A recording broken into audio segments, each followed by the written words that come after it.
Good evening. My name is Sven Hansen. I'm the Asia editor of taz and warmly welcome you to our talk tonight, Rohingya, Just Forgotten. The discussion is taking place with the cooperation of the Stiftung Asienhaus in Cologne. Within the next 60 minutes, we want to talk about the severe political and humanitarian crisis affecting the Rohingya in and outside Myanmar. This crisis is going on for several years already and started long before August 25 in 2017. On these days, so 8 years ago, another violent expulsion of about 700,000 Rohingya, officially in response to deadly attacks by some militant Rohingyas on border and police posts, was started by the military. During the mass expulsion, about 10,000 people got killed.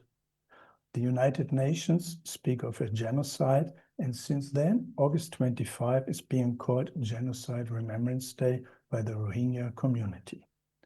Today, more than 1 million Rohingya from different waves of expulsions are trapped in overcrowded refugee camps in Bangladesh near the town of Cox's Bazar.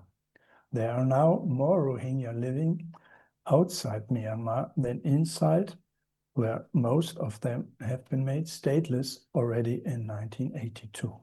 Those still living in Myanmar today are not only faced with ongoing discrimination, but are also confronted with forced military conscription and attacks from both the military junta and armed rebels from the Arakan army. The Rohingya crisis remains one of the most protected and underreported humanitarian emergencies of our time. I now want to discuss the challenges with two distinguished guests from the Rohingya community in Europe. First, I welcome Ambia Perveen. Dr. Perveen, as she is known, is a medical doctor, a pediatrician, and a psychologist. Her family had to flee Myanmar when she was 6 years old. She's living in Germany for 20 years now and works in the northern town of Schleswig as a doctor. She has been chairwoman of the European Rohingya Council, an Amsterdam-based lobby organization, and is a central committee member of the Rohingya Consultative Council. She also co-founded the Rohingya Medics organization in 2012, providing healthcare. Dr. Perveen travels to Bangladesh about every 3 months. Our other guest is Lwin. He was born in Butidau in the western part of Myanmar's Rakhine state, close to the Bangladesh border. Butidau used to be the town with the second highest percentage of Rohingya people in Myanmar, more than 90%. I will soon show you a map where you can see that. Lwin grew up in Yangon, where his parents were government officials. He had to flee Myanmar in 2001 and now lives in Frankfurt am Main. He was a co-founder of the Free Rohingya Coalition in 2018 and is co-chair of the new Arakan Rohingya National Council. This has been established this summer and tries to unify different Rohingya groups as its central lobby organization on the international level. Lwin also regularly visits the refugee camps in Bangladesh and will travel there again in 2 days. Now, please have a look at the map. So you can see the Rakhine state, which is you can say the home state of most of the Rohingya people in Myanmar. You see the upper northern end is bordering Bangladesh. And you also see quite in the north, you see Butidau. That's the birthplace of Lwin. And on the other side of the border, you see Cox's Bazar. This is where most of the Rohingya refugees are living. The specialty about Rakhine state, which in the past was also called Arakan, therefore the Arakan nationalists call themselves Arakan Army or the Arakan Party you also have. The specialty today of this state is that the vast majority is nowadays controlled by the Arakan army, a rebel army. Only a few places like Sitwe, Maungdaw, I think, and Kyaukphu, about these three bigger towns, are still controlled by the military. All the other regions are more or less controlled by the Arakan army. So we're going to start soon, but first I have to tell you that you don't have, or you won't have the chance to raise questions tonight, as for organizational reasons, we had to record this discussion already in advance. So we are sorry for that, but there's no other way to do it. I now want to start with Dr. Ambia Perveen. So Ambia, how is the situation for Rohingya still living inside Myanmar today? How many people are still living there? How many Rohingya? And how are they affected by the junta and its war with the insurgents? Thank you, Sven. Thank you, Taz, and the ones who are going to listen, and the organizers, for keeping the Rohingya cause alive and speaking about us, especially on the social media, which is one of the main solidarity steps for the Rohingya people who are depriving from basic human rights everywhere globally. You know, the situation in Myanmar, the Rohingya situation, despite of enough international attention, and also our case been filed in ICJ, universal jurisdiction in different places, and also in ICC, the genocide is still going on against the remaining Rohingyas. If you go to Arakan right now, the Rohingyas were initially was trapped only within the military. Now they have been trapped between two forces, as you just mentioned right now, Arakan army. So the Rohingyas are trapped between Arakan army and plus the junta. Junta continues the genocide on Rohingyas, like they still restricted movements, restrictions of other basic rights, education, even the small basic human rights are already stopped. And whereas Arakan army is expanding its control all over the Rakhine state, and they are also being part of genocide before and now, and also they are abusing Rohingya community. They are recruiting the Rohingyas and trying to be a part of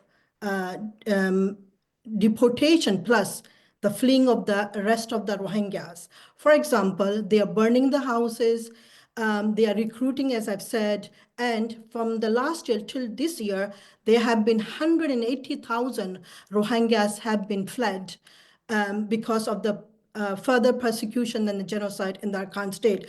Right now, there are different numbers are there, but it's very difficult to find out the real numbers because as there is no proper investigation, and the international community are not allowed to go inside the Arakan state.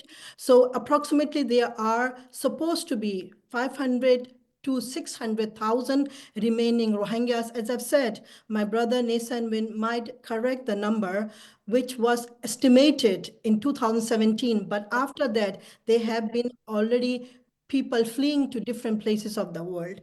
And second thing, the humanitarian crisis is dire. People are not getting enough food, medicine, fuel, and forget about the education and other basic rights. And whatever the international community or our Rohingyas are trying to penetrate and give the aid to the Rohingya people or the other ethnic minorities living in Arakan state, the security of these aid workers are in constraint, and also the aids are being seized and also blocked by the Rakhine army and also by the junta. Okay, thank you for that. Just one question to follow up. Do I understand correctly that both sides, both the military and the Arakan army, try to recruit Rohingya people, and this means they are forced to fight on both sides and are in the crossfire, or how you, is that like that? Did I understand correctly? Are you asking me, Sven? Yes. Oh, yes.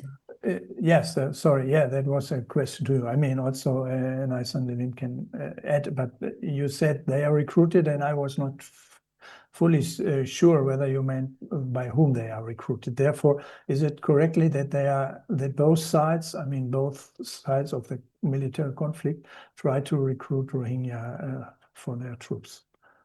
Yes, they are recruited by the military, by the junta, and also by the Rakhines, and they have been kept on the front line so that they will be abused and they will die. You know, that role will be more than the other one. So as I've said, we have been recruited, but from both sides.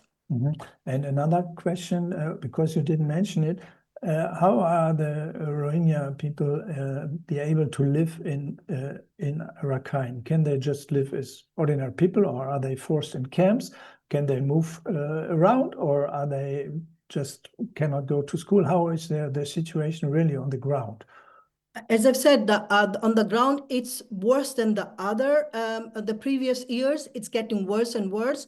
So they are shifting they have been trapped between the two forces, you know, the junta and also the Rakhine army. So if they are, like, for example, the junta is coming on the ground, and then the Rohingyas have to run from one place to another, and when they go to another place where it has been seized or authorized by the Arakan army, they threaten them. Then from there they have to run to another place. So this is the way they are running from one place to another.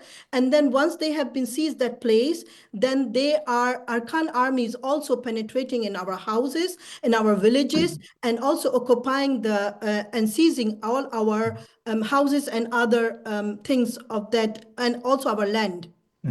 Okay, but that means they are not living in camps, because there were times where even within Rakhine state, Rohingya people were forced into camps.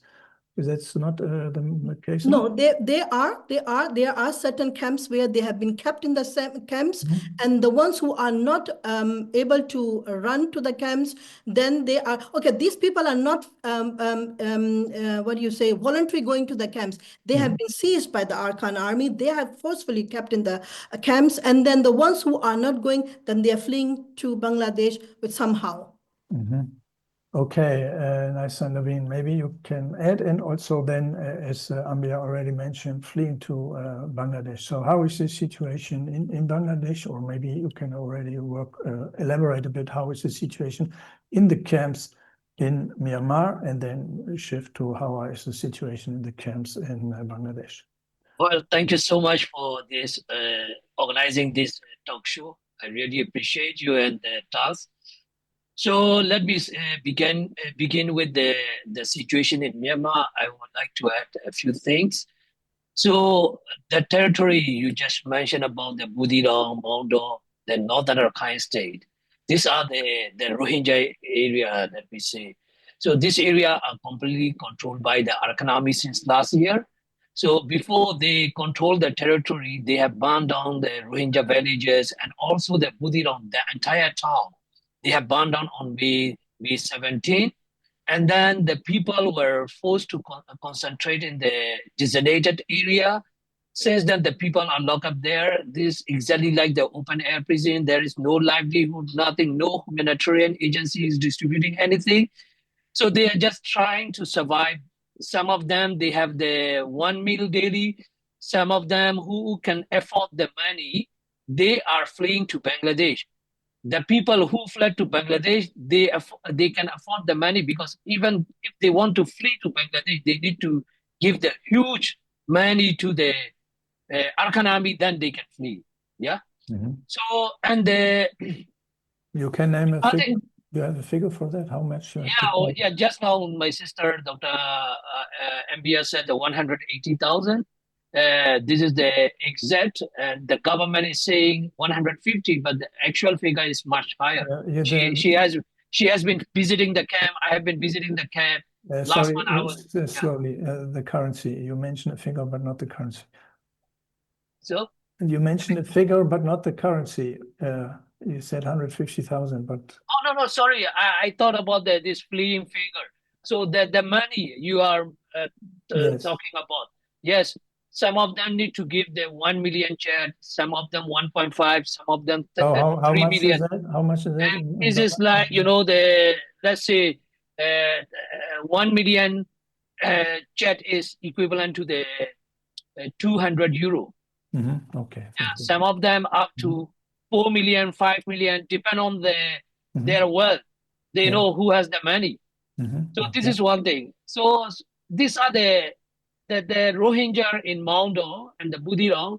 They are in open air prison. Like they are completely prisoner. They cannot get out from the places they are concentrated in. So this is one thing. How do they survive? They survive, like most of the Rohingya, they have relative in abroad. So they send the money. Even, there are some people quietly like doing like the charity organization privately. So they collect the money and then they send to this Budilong and Maundo through the Arakan army. So when you send 1 million jet, they will detect like the 20 to 30% commission. With the rest of the money they receive, they have to buy all the commodity from the Arakan army, and also the prices they impose is super expensive, like the double, triple than the normal market. This is how they are surviving. Some of them who cannot afford the money, they are struggling for the daily one meal. This is how they are surviving. From my side, I want to mention about the crime this Arakan army has committed. Them since last year, early last year, 2024, Arakan army has been controlling the territory, or most of the territory. So they have committed a significant crime. What I would say is they are the additional perpetrator now. They are finishing the unfinished business of the Myanmar military. So simply they are continuing the genocide against the Rohingya people. So last year on May 2nd, in one small village, it's called the Tanshaukan. In Rohingya language, it's called the Hoyasiri. I have spoken with the survivors since last year, but I didn't have the evidence. When I speak to the media and the government, no one give the attention because I didn't have the evidence. But just a few days ago, the photographic evidence surfaced. Then now people are talking about this massacre. So in one single day, baby, children, disabled, and the pregnant women, elderly, more than 600, they kill in one single day in one small village. And there are some other village called the Taminchong in Budilong. In this village also, hundreds of people were killed. In all the villages, 50, 60, 100, 120, 150, they kill like, within last year, we estimate minimum 2,500. But now that people are arriving in Bangladesh, we have been meeting with these people. They are saying this 2,500 is, it is very little. The actual figure is much higher. So we are still doing investigation. In Mondo also, last year, in August 5th, they dropped the drone bomb and killed more than 200. So this way, Arakan army has been killing a lot of Rohingya. Okay, let me come back to that. On the one hand, I would ask why you think they are doing it. This is one thing, and if it's true. And the other is, as you also know, they are rejecting your accusations. They say, okay, look at the photos. You see they wore military uniforms. So what you say to this? Well, okay. Why, I would say, if you look at this Rohingya genocide, it began in 1978, not just in 2017. Whenever people talk about the Rohingya, they begin from the 2017. It is not correct. So in 1978, more than 2,500 had to flee to Bangladesh. In 1991, 300,000. In 2012, 2016, then 2017 happened. So in all this so-called operation, Rakhine people were involved. Even in 2017, just recently happened. The people were still inside Myanmar, inside the Rakhine state. I spoken with the rape survivor. I spoke with many others. They all told me, well, military a little amount, but who burned the houses? In the rape, looting, in everything, Rakhine were involved. So this this, all the time, since the Myanmar military and the government always use the divide and rule the policy, we are completely divided. We hate each other. Yeah. Although we want the peace, the Rakhine, they said, no, you are the illegal immigrant from Bangladesh. Look, in Bangladesh, you have the same face. But they never, admit our history, always rejecting our history. We have very strong primary source evidence that we belong to Arakan. Now they are calling the Rakhine. It was Arakan, yeah? So when it comes to the Rohingya, the Arakan army or the Rakhine politician and the Myanmar military, they have the same strategy to wipe off the Rohingya population from there.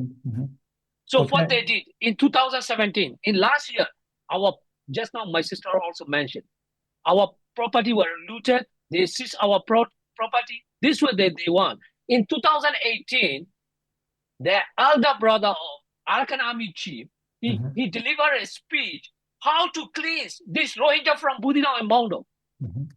So this is the recorded speech. Yeah, I have circulated this English version and also the Burmese version. Yeah, this is. I think I give you the enough answer. Why?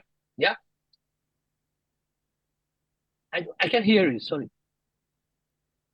cannot hear you, Sven. No. Oh, wait. Oh, we can hear. Hear me now? Yeah. Okay, Yeah. sorry. As I said, they are, I think it's 2 days ago, they made a statement saying, look, these people were uniforms which were killed and no civilians. No, I am coming to this. And please keep your answer short. Yeah, we have a few more questions. Well, of course, in that village, we have the survivor. The women survivor, the man survivor, they survived from the massacre. Not because they were outside of the village, they survived. No, they were there. They have the bullet injury. I have the photo, video, everything. Her testimony. Okay, she can even point out every place. This place, who are there, who are everything. Yeah, there are the military cantonment nearby the village. Maybe they killed the military as well, but they are saying they are the military. But you will find the children's skeleton. My sister, she's a doctor. She can, differentiate. This is the man skeleton or the children's skeleton or the women's skeleton. Yeah. So whatever they are denying, in public, they are saying these are the skeleton of the Burmese soldier. But in the villages, there are some survivors from that village. They are saying, tell on record that we didn't kill you, but the Myanmar military killed you. So they are using a true version. Yeah. And on the other hand, the criminal will never admit that they committed the crime. Myanmar military had committed the genocide. Still, they are saying we didn't do anything. We are the good guy. So Arakan army, they will always say we are the good guy. So we have the strong evidence. Okay, let's take it. One follow-up question. I mean, the Arakan army is part of the resistance against the military junta. There are other armed groups, and also there's the NUG and others. So how do other resistance groups treat Rohingya people? I mean, you gave an example of the Arakan army saying not a difference with the military, but how you see the NUG or the other rebel groups position themselves towards the Rohingya? Well, basically, NUG is completely different to the NLD government, but they are from the NLD. In 2021, after the coup, they changed their policy. They start calling us Rohingya. But one thing, it doesn't mean they recognize the Rohingya as an ethnic group. At least they recognize the term. They are calling us Rohingya, and they said, we are entitled to citizenship. So what we are demanding is not like that. After the independence of Burma, we were officially recognized as an ethnic group, and we had the full citizenship. The same demand we are demanding to restore our right. But however, we don't have any problem between the NUG and the Rohingya people, and also the other resistant group like the Karen and the Karenni and the Chain or the Kachin, we don't have any problem, even with the Shan or any other ethnic group, except the Arakan army. So now the relationship is very quiet. We don't have any opposition from any side.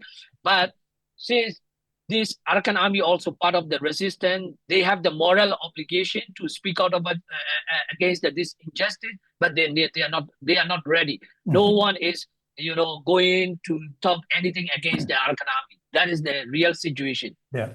Okay, thank you. Now we want to have a closer look within the Rohingya community. So I want to start with Dr. Ambia about the role of women. So you are one of the few outspoken female Rohingya advocates. So what role do women play within the Rohingya community, both inside Myanmar and in the camps? Is it rare that women really take a position and really get active, or are they using also the extreme situation now for something like fighting for emancipation? Or are the women on the move, or are they just playing a minor role? Okay. Sven, thank you very much for raising this question. I would love to clear with the international community. It has been always, we have been always, when we come to on the table, or when we visit the events and platforms, we are always pointed, or our mails are always pointed by saying that you are not giving the women platforms, you are not giving the voices, and different that you don't have your leadership does not include the women. It is not true.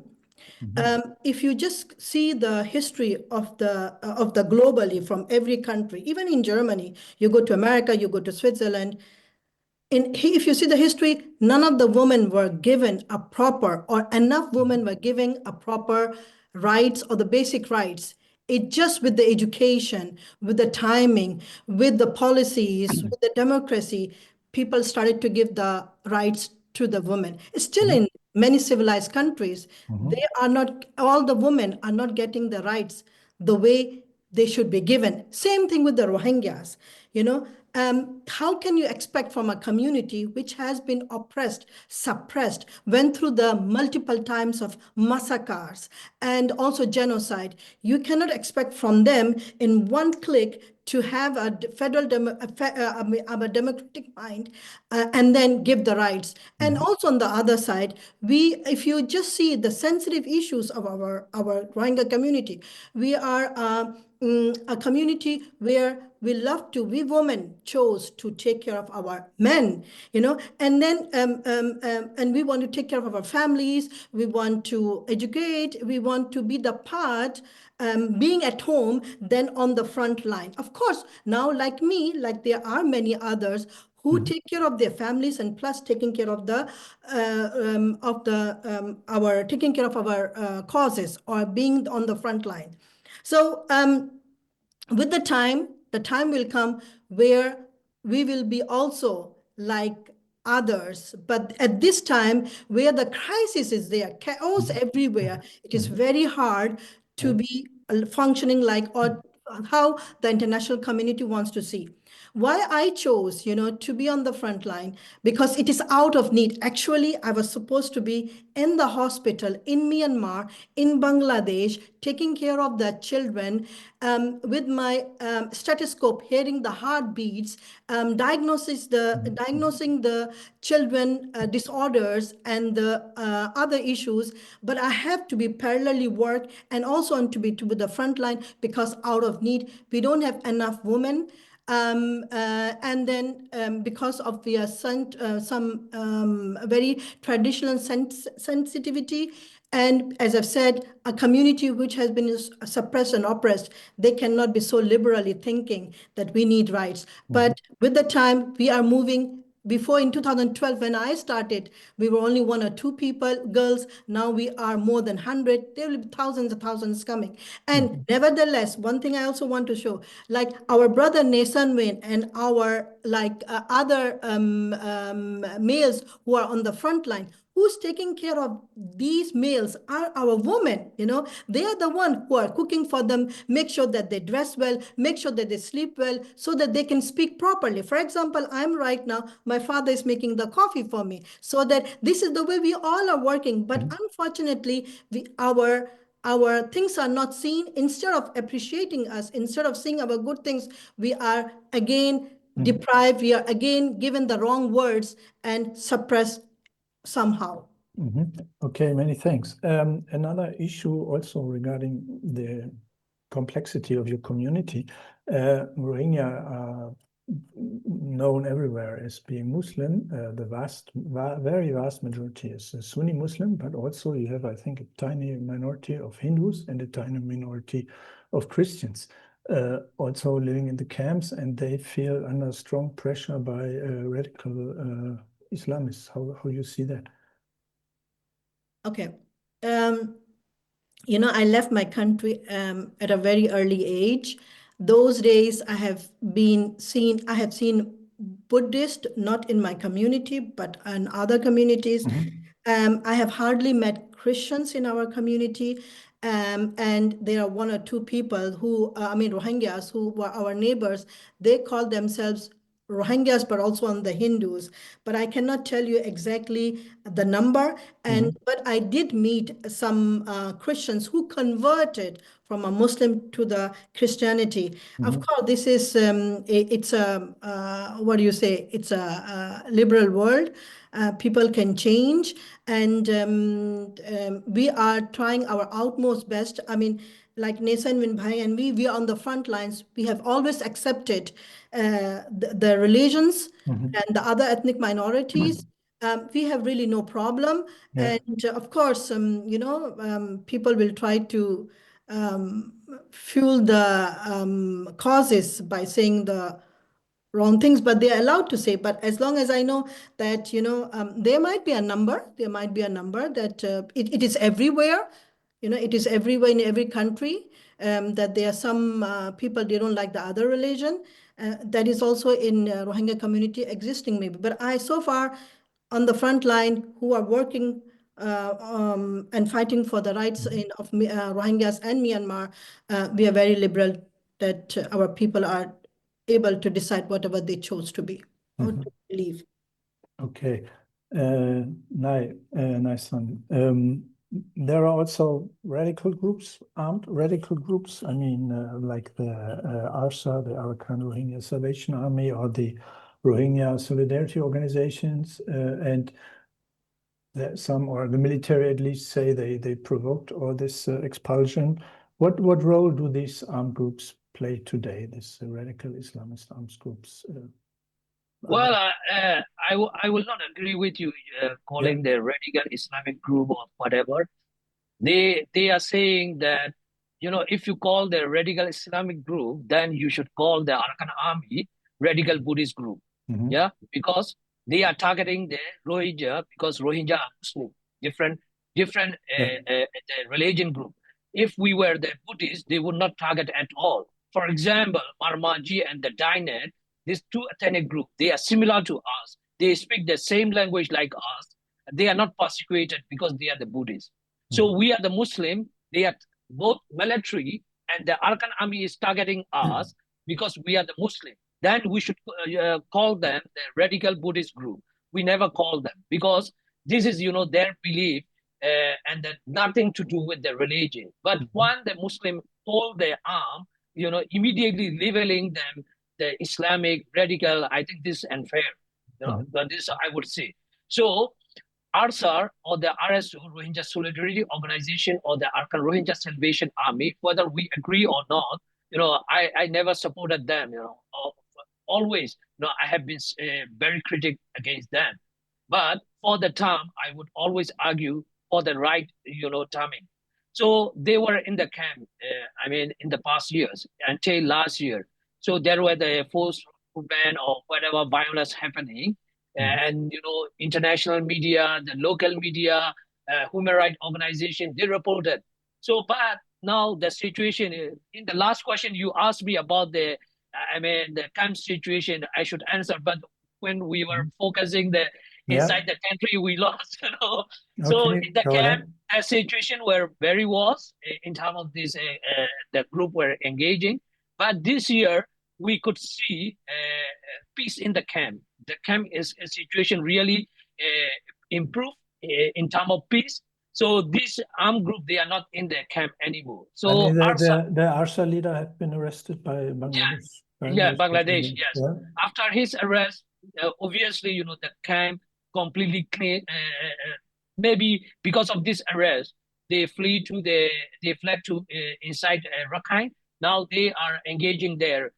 Sometime we heard from the Rakhine media, sometime Bangladeshi media that they are fighting each other, Arakan army and the ARSA. So RSO, basically, they were always in the border. Bangladesh and the Myanmar border. I think they are still there because we never heard, they disbanded. And in regard to the camp situation and the Russian, due to the inflation, the people are suffering because still recently the WFP increased a little bit the Russian up to $12.5. So this is compared to the market price, is nothing. $12.5. I mean, here we don't get one meal. And also the education, the UNICEF, due to the underfunding, they close all the learning center. At least learning center, they are not giving the good education. At least the children go there, spend the time there, get their nutrition, biscuit or something like that. It is much better. So now all this center closed, and also the livelihood opportunity. Of course, they say being they were not recognized as a refugee, they don't have the livelihood opportunity, and the healthcare also always minimum. The very limited access. So the situation always remained unchanged, and the situation always been dire, and the repatriation is completely uncertain because Arakan army sometimes they say we will take back. But now they are in the situation whether they can control the territory further or not, because the Myanmar military is now threatening all the resistant group that they will take back all the area controlled by the resistant group. So this is the situation. I think if you have the further question, I'm going to answer. Yeah, I will stop.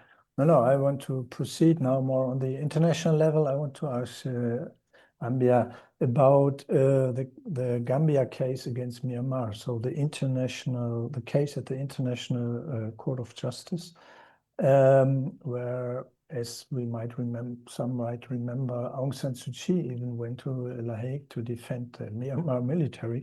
So what is the status now of this court case, and what are you expecting? Are you expecting support from that? Okay. Sven, the ICJ has rejected, and I think 2022, the preliminary objection from Myanmar. And now the case is in the merit phase, whereas like some European countries like Denmark, Netherlands, France, and then Germany also, and UK and Canada, they have filed also a declaration for this ICJ case. Now they are also even and the proceedings, they have already filed for the proceedings. And the last phase, what I remember from this year was that the ICJ has requested the Myanmar to protect the Rohingyas and to save or protect the evidences on the ground. And what we're expecting, of course, it is a long process. We always know that. I know I have heard, and you might be also heard also, that these all ICJ and the jurisdiction processes are very long, collecting the evidences. Still, we are giving the evidences. They are collecting, IIM is also collecting the evidences, but the process is very slow, but it is running still. Okay, but I think a question to both of you: what prospects you see? I mean, at the moment, Myanmar is in a civil war situation. A part of the rebels is not behaving better than the military. So, what prospects you see for a solution of the crisis, or for a return of most of your people? What how you see what is realistic for you and what should be done to realize that? Okay, I think our brother will also add. Yeah, that's With it. my And of course, it's perspective. it's a big question and Yes. difficult to answer. Yeah. You know, with my perspectives, yeah, I was just thinking for a long period of time. You know, the Rohingyas were a people of genocide. But now you can see that the coup happened 3 years back and the whole country collapsed. 4.5 years. Yeah. Okay. In February. So the whole country collapsed right now. So everyone, every ethnic minority, and even the Bamas, they all are fighting. They all are fighting even for their life, you know, to live in Myanmar. So, so the Rohingya crisis is becoming worse and worse because our country is collapsing or has already collapsed. The Rohingya, if I just look at it right now, we were being given aids and donations. Rohingya has a humanitarian problem, but Rohingya has also the political problem. Unless there will be no solution of the politics or political solution for the Rohingyas, there will be no solution of Myanmar. And if there will be a solution for Myanmar, there should be a solution for the Rohingyas. So we are interrelated to each other.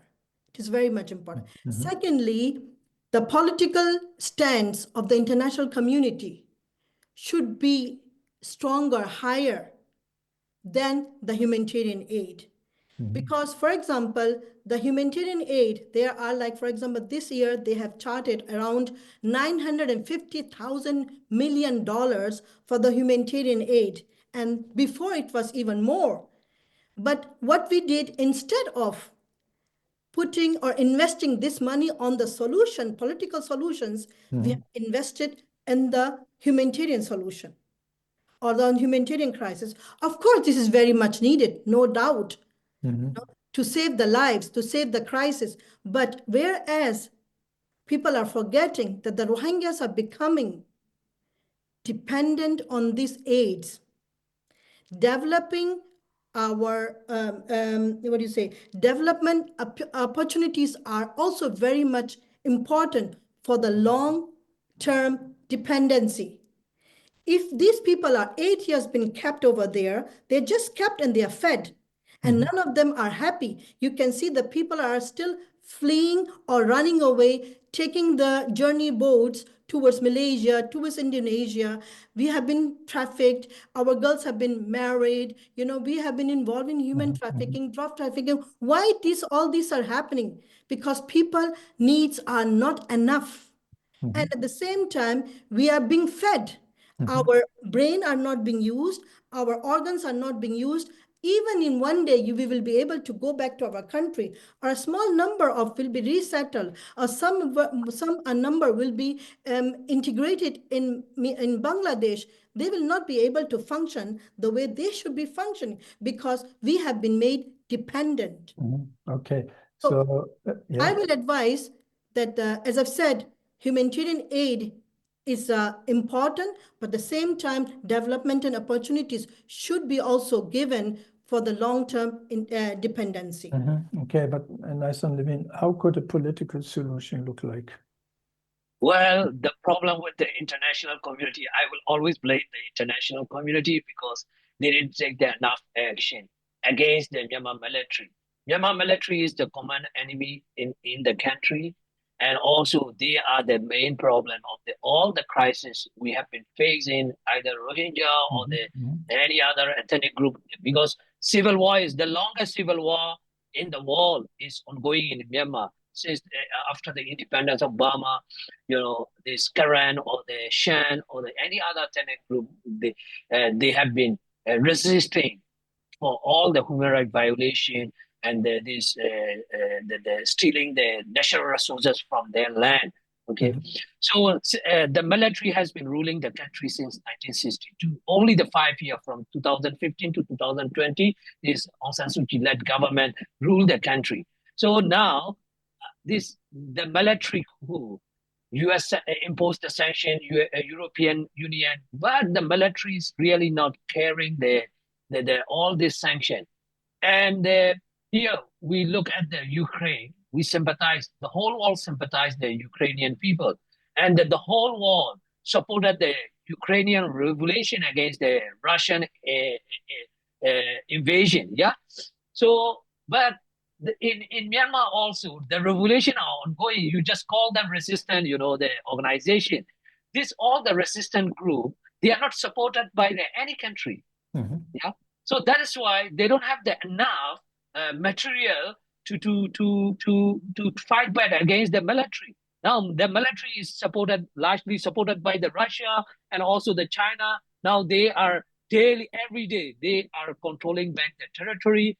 This way, in December, they are going to hold the election, and then they will change the main online, the military leader. He will change the uniform and then he will become the president. And the whole world, will start officially deal with. Now, and officially UN organization, whether UNHCR or the UNICEF or all the UN organization, they are, traveling to the Naypyidaw and handing the credential to the military leader. That means you are recognizing.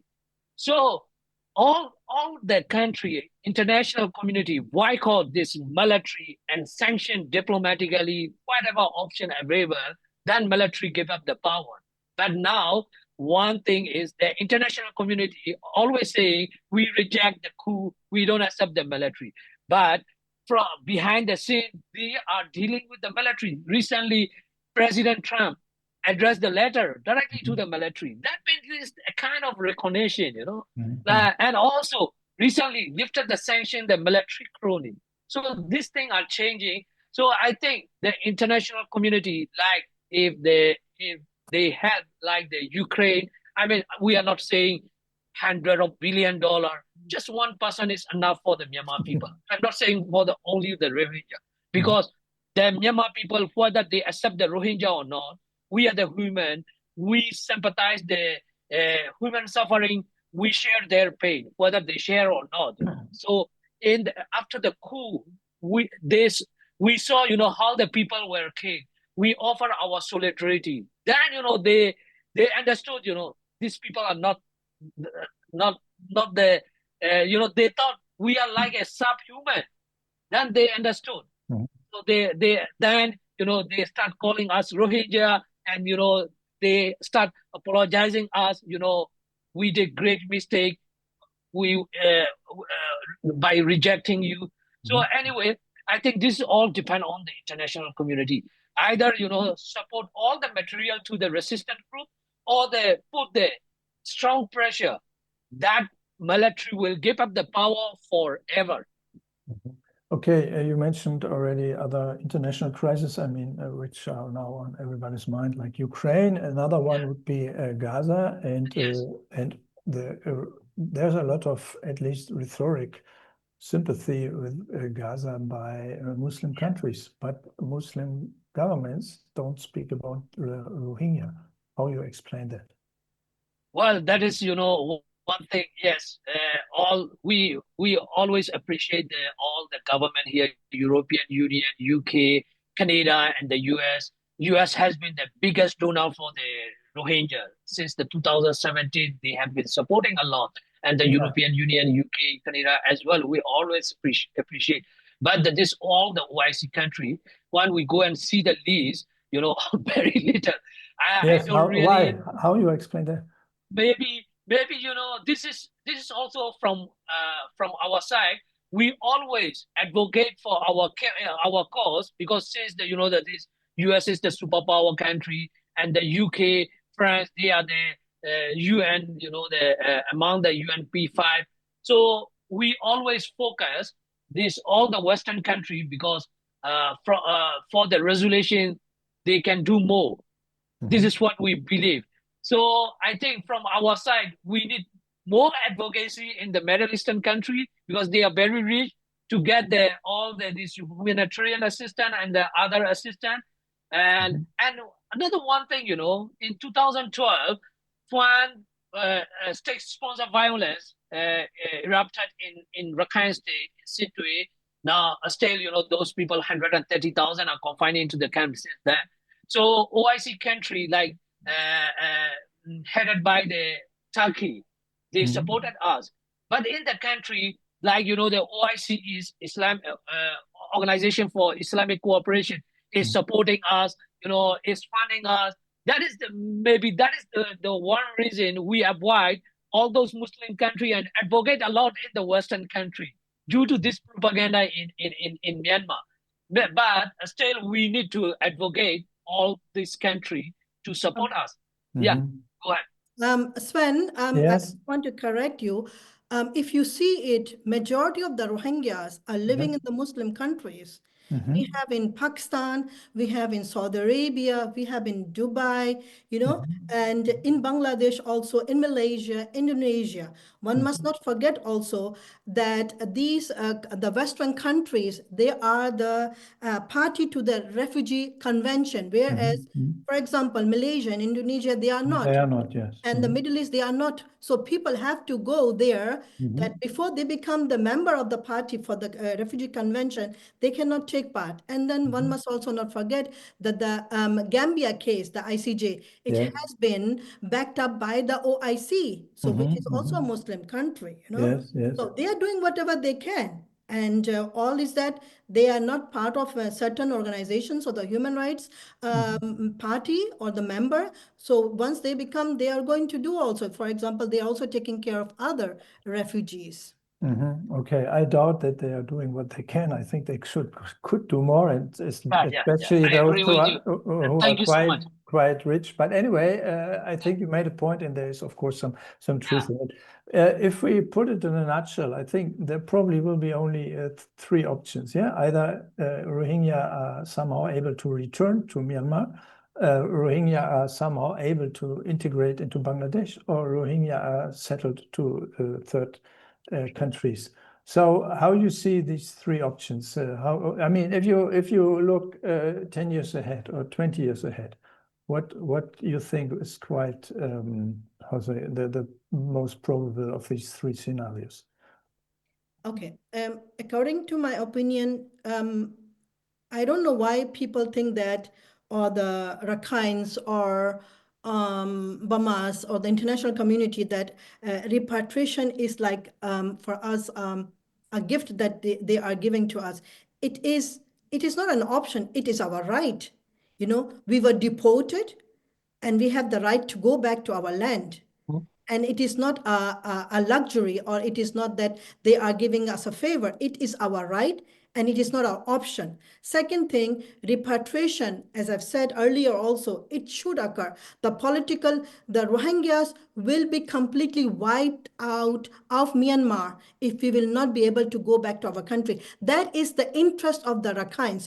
Our common enemy is, of course, junta, but also at the same time, our main enemy right now is the Rakhines. They don't want to share the land, not about the power. They are not able to take us and sit with us and have a dialogue or negotiate or whatever it is, So their interest is to take care of this land and then wipe them completely out. On the other side, if they wanted to take the Rohingyas back, then why did they wipe us out? Why do we have to leave the country if they really wanted to take? So therefore, the solution really lies on the international community to give us the right to go back to our country. Second thing, resettlement, it's the whole 1 million, more than 1 million cannot be resettled. There will be a vulnerable numbers which will be resettled. Therefore, till we can go back to our country, the quotas for the resettlement should be more. And I think, as you said right now, the Middle East countries should also open the quotas for the resettlement. The third thing, the Bangladesh should also allow us till we are there. We don't become the dependent on them, dependent on the donors, to give us the development opportunity. It means self-reliance, education, able to work. These things should parallelly go till we get our rights. Of course, the ultimate solution of the Rohingyas is in our land, in our motherland, in Myanmar and in Rakhine State. Yeah, but for this you would need security guarantees. Yeah. Who shall give you that guarantee? The international community can do it.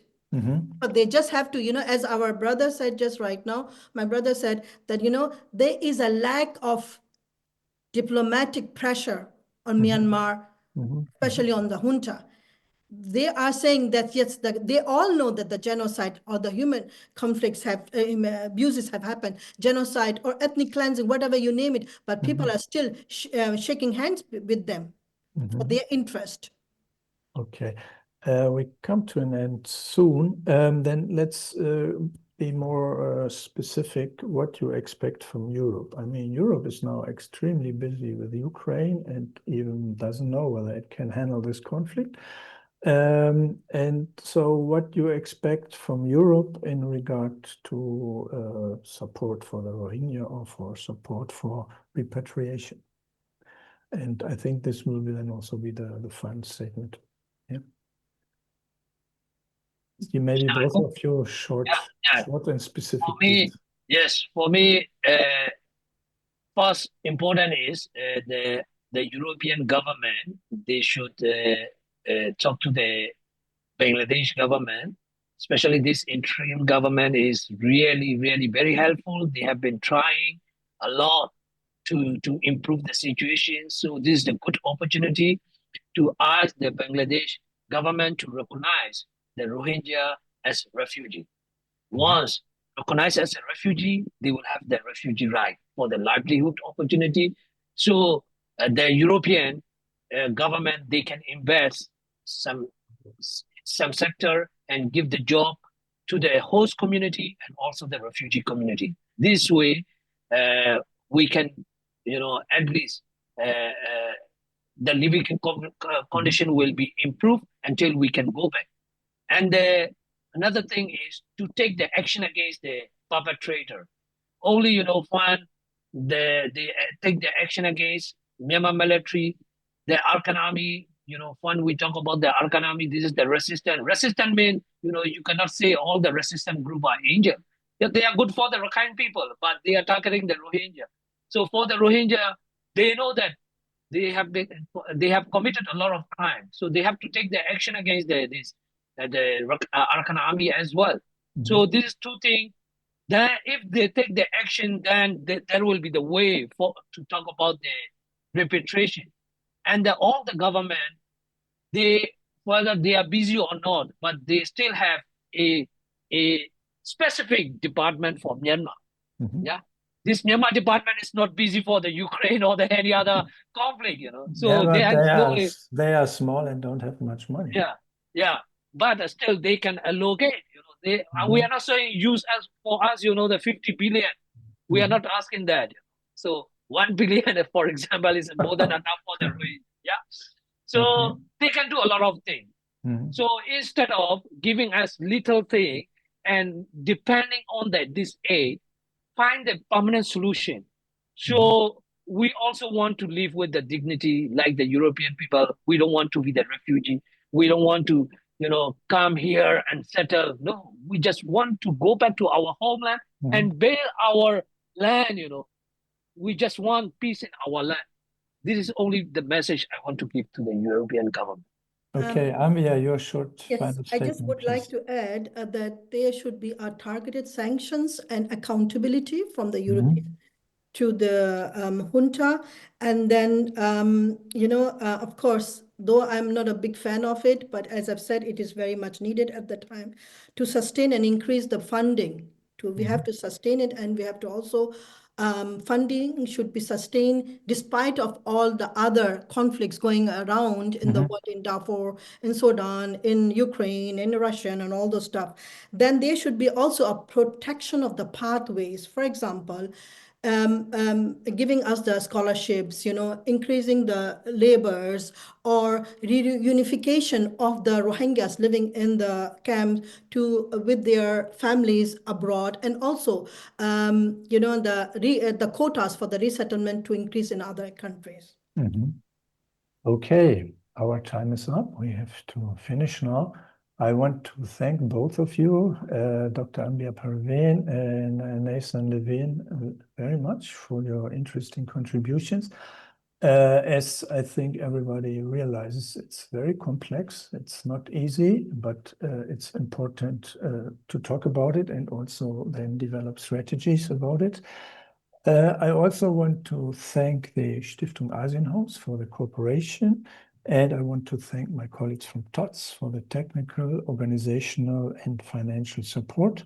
And thank you all for watching, and hope to see you again. Goodbye. Bye-bye. Thank you. Thank you. Thank you so Bye-bye. much.